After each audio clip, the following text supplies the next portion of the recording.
अनंतपुर जो आश्रम है यहाँ पर राजा पार्क में आदर्श नगर में सर, उसके अंदर उसके पास में एक मिनट बात करने दें। तो उसमें सर आश्रम चल रहा है और आश्रम के एक दीवार छोड़कर शराब का ठेका चल रहा है और सर उसके लिए लगातार पुलिस को, डिपार्टमेंट को बहुत सारे कागजात मेरे पास मौजूद है। अनंतपुर धाम की जो साधु महिलाएं हैं उन्होंने शिकायत भी की, लेकिन एक दीवार छोड़कर शराब की दुकान का संचालन उनके पूरे आध्यात्म को प्रभावित करता है, वहाँ आने वाले लोगों को प्रभावित करता है। इसमें सर आप क्या कार्रवाई करना चाहेंगे, क्योंकि आदर्श नगर के लिए भी आपने कहा पता चला है। जी सर। मेरे स्वभाव से आप लोग सब वाकिफ हैं। जी सर। मैं समस्या सुनने के बाद तुरंत मौके पर जाता हूँ और वही निदान करने में विश्वास करता हूँ। जी सर। मुझे आपने कहा है तो जल्दी आपको दिखेगा कि वो जल्दी से वो कार्य बंद होने वाला है। Thank you.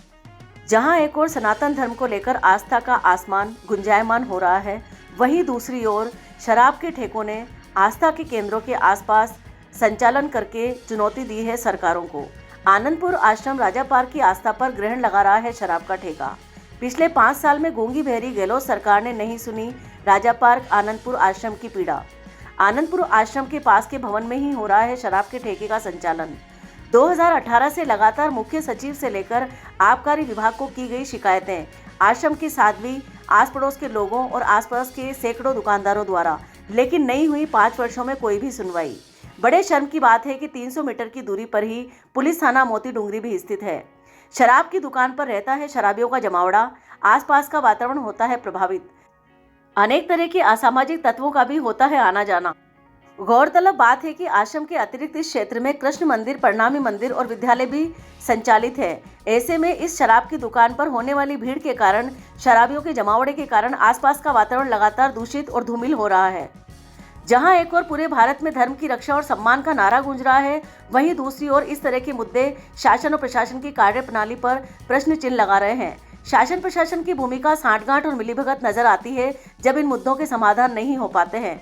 मामला है राजा पार्क एरिया के आनंदपुर सत्संग आश्रम आचार्य कृपलानी मार्ग आदर्श नगर का, जहां आश्रम से लगभग 10-15 मीटर की दूरी पर ही शराब के ठेके का लगातार संचालन हो रहा है।